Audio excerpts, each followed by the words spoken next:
Good afternoon, everyone. My name is David Lawrence. I'm the Dean of the College of Arts and Sciences, and I'd like to welcome you to another edition of Voices of Rio Grande. I'm here with my co-host, Dr. Donna Mitchell. Welcome. Thank you. I'm the Dean of the College of Health and Behavioral Sciences. And today we have a couple of guests with us from the psychology department. I'm very excited to hear more of what they have to share about the psychology program, the changes they've made in psychology, some of their research interests, and our psychology club. So first I'd like to welcome Dr. Chad Duncan. Welcome, Chad. Hi, thank you for having me. Could you start out by telling us just a little bit about yourself and your background, your research interests? Yeah, sure. I'm originally from northern Minnesota. I actually graduated, I finished my bachelor's degree at the University of Wisconsin-Superior, which is right across the bridge from Duluth, near my hometown. I finished with a double major in psychology and exercise science, which don't sound like they go together very well, but they actually do quite a bit. Part of my study involves a lot of physiology of the brain, so I learned a lot of that through exercise science, actually. Then I went to the University of Nevada, Reno for graduate school, finished my master's and my PhD there in a program called Cognitive and Brain Sciences. Was there more to that question? I'm sorry. Yeah, tell us a little bit about maybe your employment background, where you've been before you came to Rio Grande, and then we'll talk a little bit about your research. Absolutely. Well, as far as employment background goes, that's fairly simple. I'm pretty new to the field. I finished graduate school 3 years ago, graduated in June, and I came to Rio to start working with students and teaching by August of that year. So you've come to us as your first teaching experience. Fresh out of the gate, absolutely.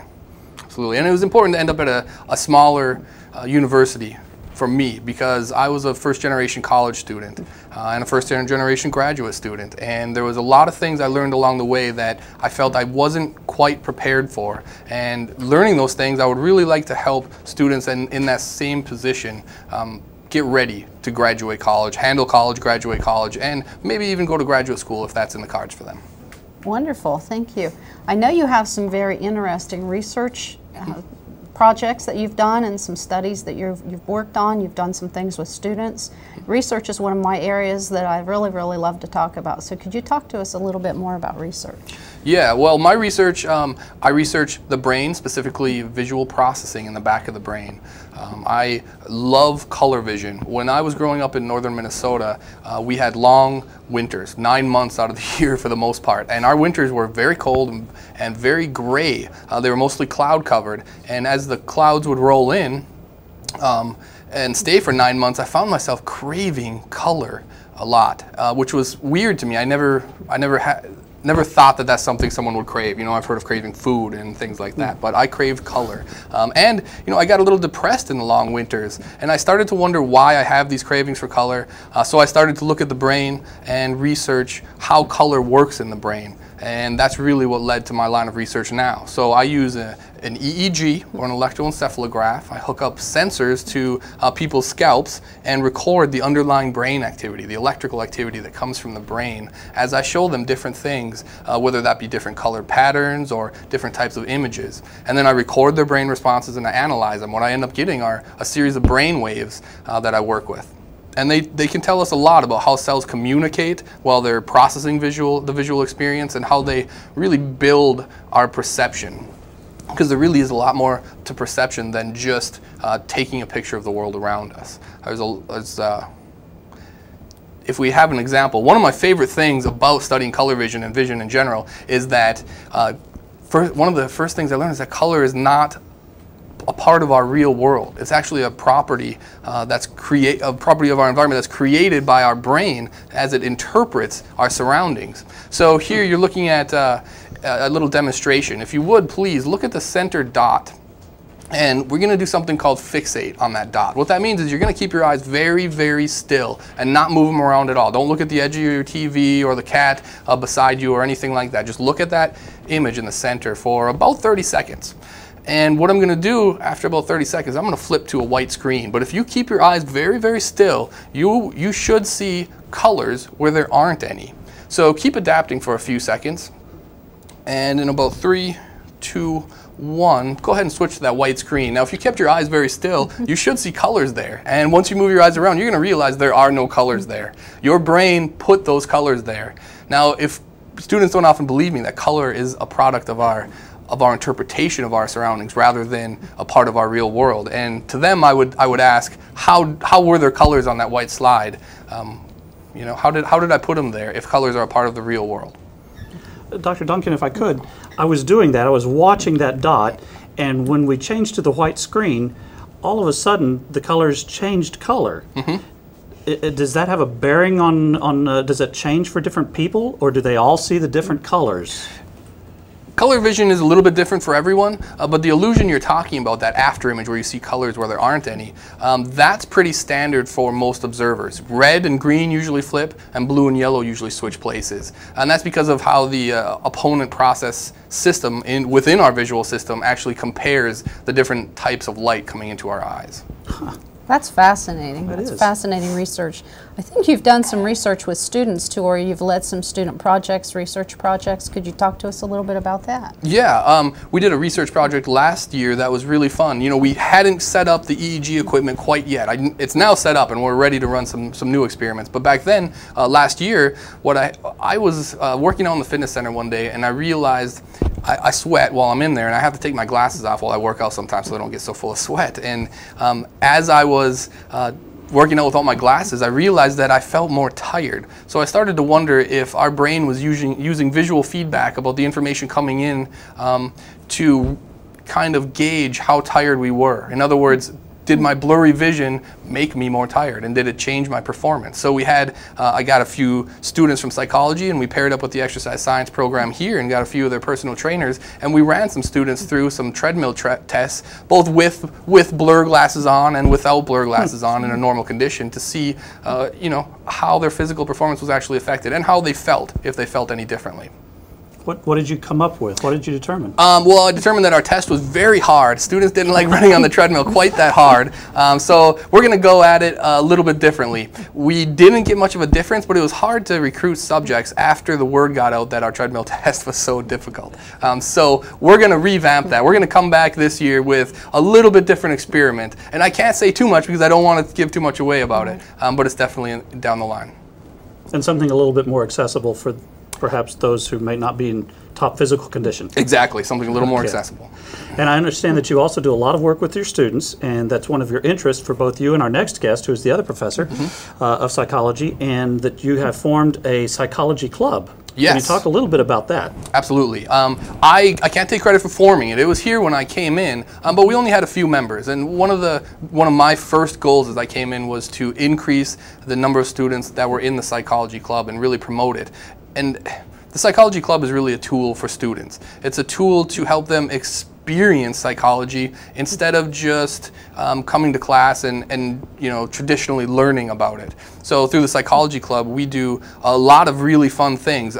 Next week, actually, we're taking a field trip to go see world famous psychologist Dr. Philip Zimbardo give a talk in northern Ohio, in Akron.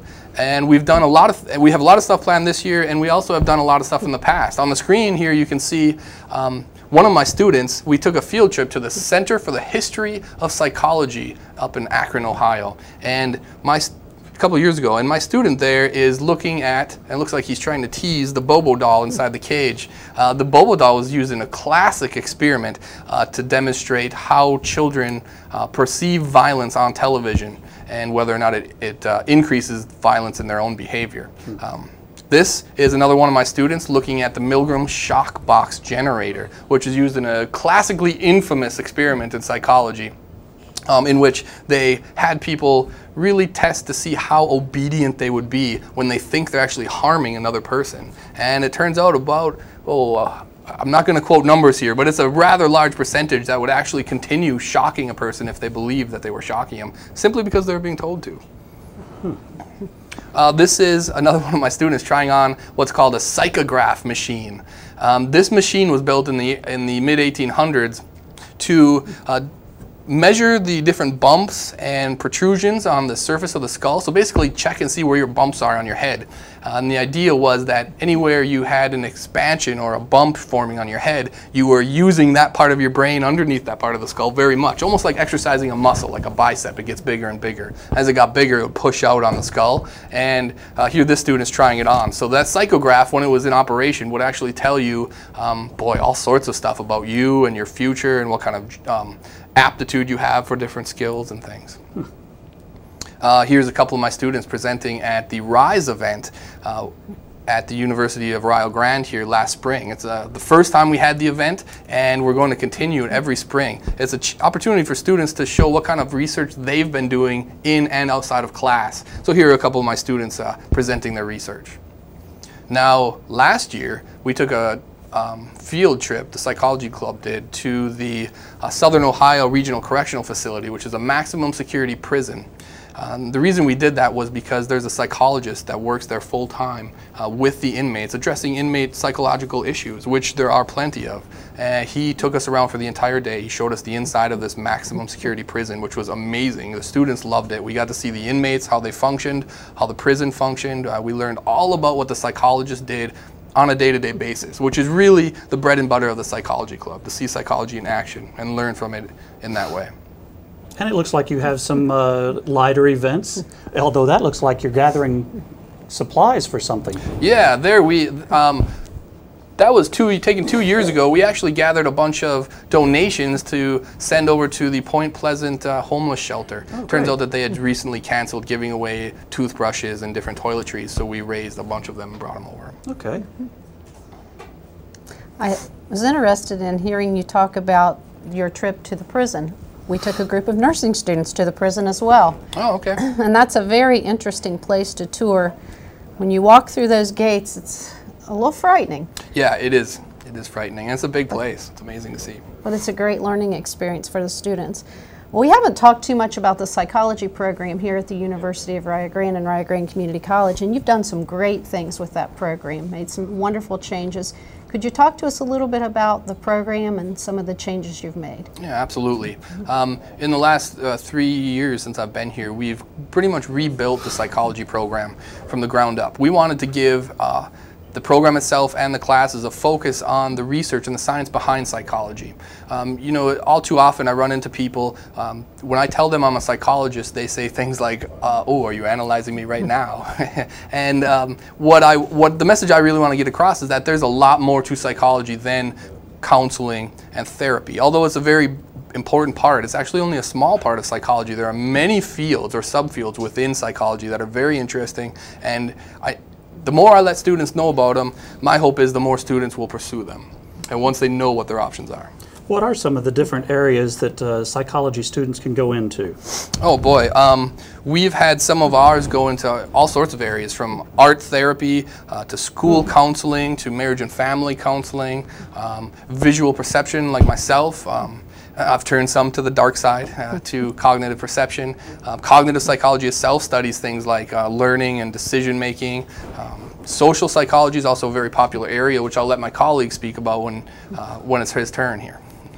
You mentioned school psychology. Mm-hmm. Would that be doing something like a school counselor? Yeah, it comes in two forms. One is a school counselor, where you're helping students pick out or identify careers that they may want to pursue and helping them get there, you know, choosing colleges and things like that. The other type is to actually, a school psychologist may help students with their psychological problems, whether that be problems at home or learning difficulties, all sorts of things. I find that interesting. My daughter is a graduate of the psychology program at the University of Rio Grande and is a school counselor now. And she's working on her doctorate, and she does some work with the students as far as not only planning careers, but also if they have emotional problems, if there are bullying issues. She takes care of some of those kinds of issues, and she was well prepared by the psychology program here at the university.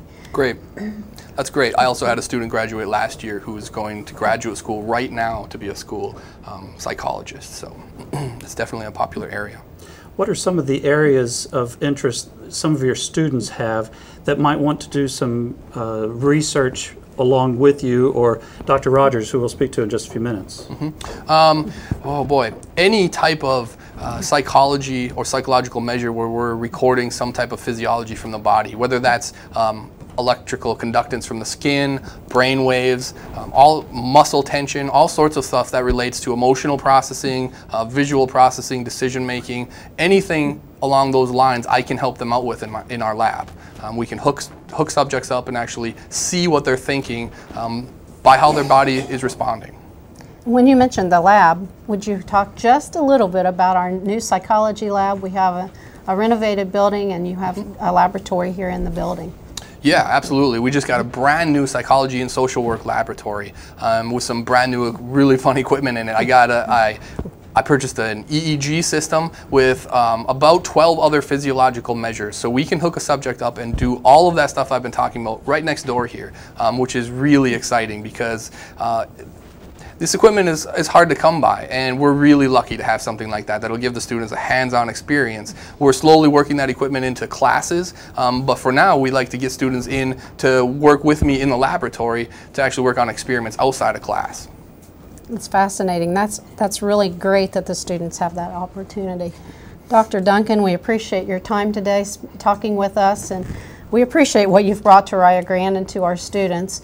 And I know that we'll see nothing but great things as students progress through your program and on into other majors that may stem from their psychology background here at the University of Rio Grande Community College. I hope so, and thank you very much for having me. I'm always happy to talk about psychology. Thank you. Thanks.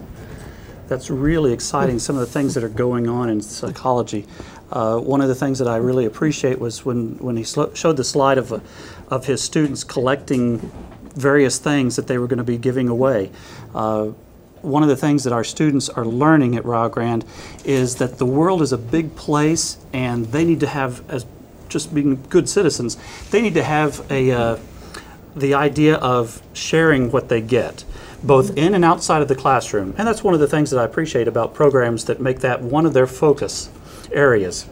And I think that's important for psychology students because Absolutely. Oftentimes they're working in fields where they see people in need, and that helps them to learn how to reach out, to know the resources in the environment that might be helpful to get those resources for those people. Dr. Rogers, thank you for joining us today. Dr. William Rogers, Associate Professor at the University of Rio Grande and Rio Grande Community College. And you've been here just since August? Just a little over a month. So welcome, and could you tell us a little bit about your background? Well, my career started actually in electronics. And when I got out of high school, I joined the Navy. I became a radar technician. I got out of the Navy and I tried working in the field for a while and kept hitting a ceiling, and so I decided to go to college. So I'm not a traditional student. I went to college very late in life. I got all of my college in Texas. My undergraduate comes from the University of Houston, Clear Lake. I went to Southern Methodist University for my master's and to Texas A&M for my PhD. So I got a taste of a lot of different types of college environment. Well, I was also at Houston Community College.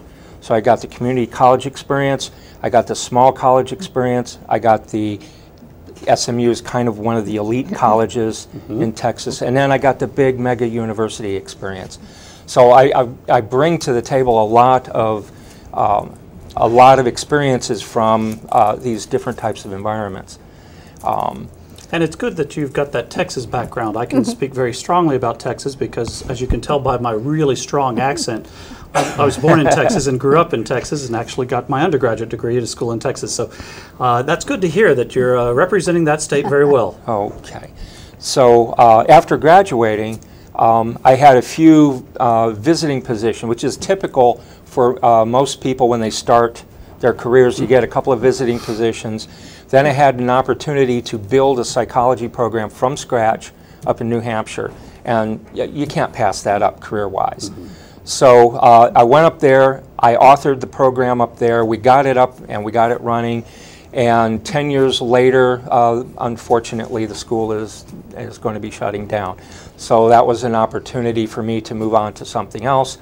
And although the program's here again, I get a sense that I'm going to get a chance to do that twice in my career. You know, how great is that, right? So, what are some of your research interests? in psychology? I have several interests. The main interest coming out of my graduate training was in domestic violence and attachment theory.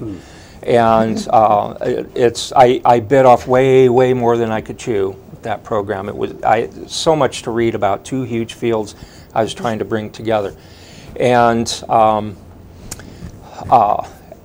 I was also using a cutting-edge statistics program that uses couples as a level of analysis instead of the individual. And so part of the thrust of that research was, it's time to stop looking at domestic violence as a problem with an individual and look at it as a couples or an interactive problem. And that's what helped get me my first publication. So the other areas that I'm interested in include aggressive driving, and again, that kind of stems from some of the experiences I had in Texas. I'm sorry to say that, but it's okay. I understand that very well. In San Antonio was a city of extremes. I found some of the most polite, most thoughtful drivers on the road, and then also some of the most vicious. Absolutely. That was actually the town in which I was born. Oh, okay. I know a little bit about San Antonio and the drivers there. It made me wonder about this, and I thought, I'll get some stimuli. I drive around town. I borrowed a campus camera, mounted it in my car, and drove around the loop around San Antonio, and had the most polite driving ever. As I think the other drivers saw the camera silhouetted in the car and said, "Oh, that must be a cop car," and they didn't do anything with it. So that was a wasted spring break. I'm an attachment theorist, and attachment has its origins with John Bowlby, looking at the orphans that were generated from the Second World War and trying to find out why so many of them, in spite of having well-funded, world-class orphanage care, they were failing to thrive. And his conclusion was they were missing that maternal care, that contact comfort you get from that one special person that's always there for you, that's there to take care of your needs. Well, that field has grown up. Philip Shaver and Cindy Hazan took it into adult romantic relationships, which is really where I'm mostly interested in. And from there I'm looking and seeing, well, there's other things that we form emotional bonds with also. So I'm interested in attachment to place, and in particular home. As people form emotional bonds with their home, and all you have to do is look at the personal interest stories on the news when a tornado goes through a town or a flood. And you have, the camera will zoom in on someone, and you'll have the person and the whole family's together, and they say, "So you've just lost your home in this horrible disaster. How do you feel?" And they say, "Well, the family's together. It's just a thing. We'll rebuild." And to me, that shows a rather secure attachment. But you'll also have the other people. It's like the wedding photographs are gone. It's like, but it's only photographs. So you're so emotionally attached to those things that when they're gone, your world falls apart. And that shows behavior typical of insecure attachment. So I've taken some research that I've involved students with and tried to develop a measure of attachment to home. And we've taken 2 projects to the New England Psych Association. So that's still in its infancy stage. We don't have real conclusive evidence just yet, but I think I've shown we can measure attachment to home, and that attachment does affect how we view our home. And those are current students that you're working with right now? They were from my last from institution. Your previous institution. Yes. Well, that's interesting that you have an interest in attachment, especially to place. My wife and I have lived all over the country. This is our 4th time zone since we've been married in the continental United States, and this is a different place. And Dr. Mitchell can probably speak to that. I grew up in Texas, as I said, but Dr. Mitchell grew up here in this area of the country, and I have noticed a different dynamic here that really, I think it stems from the Appalachian culture and their love of home and family. I think that's just very interesting. I was thinking that very same thing, Dr. Lawrence, when he was talking. Appalachian folk are known for their love of place, and their love of place is their home. And we find that with our students. Typically our students come to school close to home, they get educated, and they really don't want to go too far from home. That's the Appalachian family value that we see playing out here. And so that makes me think about some of our students in the classroom here and some of the things that are going on in the classroom, some of the things you may be seeing and how you may be preparing our students to study here and then stay here and be employed. So could you talk a little bit about some of the courses you're teaching for Rio Grande and some of the experiences? Well, at the moment I'm teaching 2 sections of lifespan development, which is basically how people change over their lifetime, and that's going to include a large element of attachment theory. I'm going to give them a good healthy dose of that when we get to that particular chapter. Development is something everybody goes through, learning what the stages of development are about, learning the problems that come up because of development, learning how to approach end-of-life situations, you know, because we do have a chapter on death and dying in there. You know, all of that is going to be valuable no matter what degree you're in. It's particularly helpful for people in the helping professions, as they're going to run into people who may be dealing with the impending death of a loved one, or possibly have an illness that could result in the same thing, and learning how to cope with that is going to be important. I teach statistics, and that's one of my fortes, is that I'm very, very good at helping students alleviate their fears and anxieties about statistics. And you know, once they realize statistics is just advanced arithmetic. You know, it's all the addition, multiplication, division, and subtraction that we all learned, you know, way back in elementary school. It's just there's a long string of them to do. You know, and occasionally you have to push the square root button on your calculator. You know, and that's about the extent of it. What students that are afraid of the numbers run into is they're so focused on getting the numbers right that they forget to learn the real lesson, which is how to interpret what the numbers mean. Right. Right. And so if I can get them calmed down about the numbers, focused on the lessons that they're supposed to learn, then they get it better, they're more confident with it, and they're able to move on. Just the word math sometimes frightens people, and the word statistics. So when you bring it to the practical application point, I think that's where the learning really takes place, because the student realizes it's a tool. I agree. My hands got sweaty you talking about statistics. But that's a good class for me to take. Yeah. Yeah. So the other 2 classes are social psych oriented classes. One is social psych itself, which is the study of ordinary behavior. And that may seem silly. It's like, why do we study ordinary behavior? But it's because people do unusual things in ordinary situations. And I've always wondered why. Psychology has its fingers in just about every other area of psychology, which is why it makes it so interesting to me. You know, from the forming of attributions, from figuring out why we hold stereotypes about people, to Stanley Milgram's shock box experiment, which was the thing that got me into psychology. Well, thank you. That's fascinating. Fascinating work that you are doing and Dr. Duncan is doing. We're very happy that you joined us, and thank you so much for being with us today.